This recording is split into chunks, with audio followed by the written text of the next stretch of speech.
When you are working a crochet pattern that calls for several pieces that then need to be seamed together, sometimes the pattern will explain what kind of seaming technique to use, and sometimes it won't.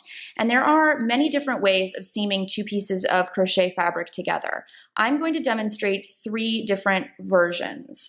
One is using a single crochet edge stitch going through 2 pieces of fabric to stitch them together. So assume that I would like to stitch these 2 ends of the fabric together. You can basically just literally crochet them together by inserting your hook under one stitch on the front fabric and under one stitch on the back fabric and single crocheting all the way down this entire row. So I'm going to insert the hook through both layers of fabric underneath the stitch on the front piece and the back piece, and I'm just single crocheting those together. And I'm going to work that all the way down this line to seam this entire side of the front piece to the back piece. This is a technique that is used a lot when making afghans and you're stitching 2 granny squares together or something like that. Especially if you do it in a different color, it can create a nice decorative look.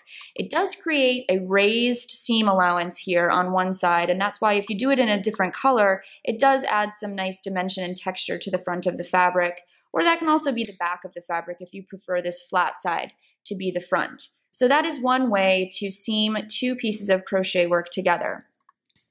The next way is very similar, but we're going to use a slip stitch instead of a single crochet.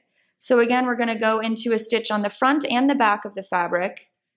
We're going to draw up a loop and chain 1, and then we're just going to slip stitch through both pieces of fabric all the way down the line, the same way we did with the single crochet, only with a slip stitch. I use this one often. It's a very fast seaming technique. The next one that I'm going to show you involves a needle, and it takes a little bit more time. But this one is very quick. It seams those together pretty solidly, and also this is a shorter seam allowance than the single crochet, so it creates a little bit less bulk. You can also do this in a contrast color to create a design look on the front of the fabric, or you can use this as the front of the fabric. Again, this is more of a flat side, the way the other side of the single crochet was as well. So those are 2 of the basic ways of crocheting 2 pieces of fabric together to form a seam. And the third thing I'm going to show you is called mattress stitch, which is really a knitting technique, but you can also do it in crochet. A lot of times if I know I'm going to have a seam, I will make my tail extra long and use that as the yarn that I do the seaming with, which just makes it so that there are a lot less tails to weave in at the end of the work. If I were to have a tail coming out of this side and out of this side, and then I'm adding a 3rd piece of yarn to do the seam, I'm going to have tails all over the place, and it's going to take me forever to weave them all in. So I try to use my tails to do seaming when I'm using a needle like this. So you just thread the end of your yarn onto a large eye blunt needle, a darning needle like this.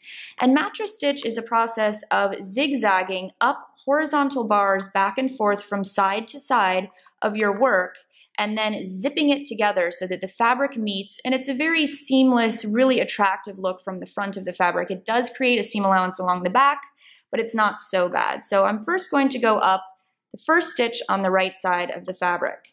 Then I'm going to go up the first stitch on the left side. And you can leave this kind of loose to begin with. It makes it a little easier to go back and forth. Then I'm going to go up this horizontal bar on my right side of fabric and then find that same horizontal bar on the left side to go up. And the reason you want to make sure that you're going back and forth into the same bars is that will keep your rows consistent and all lined up.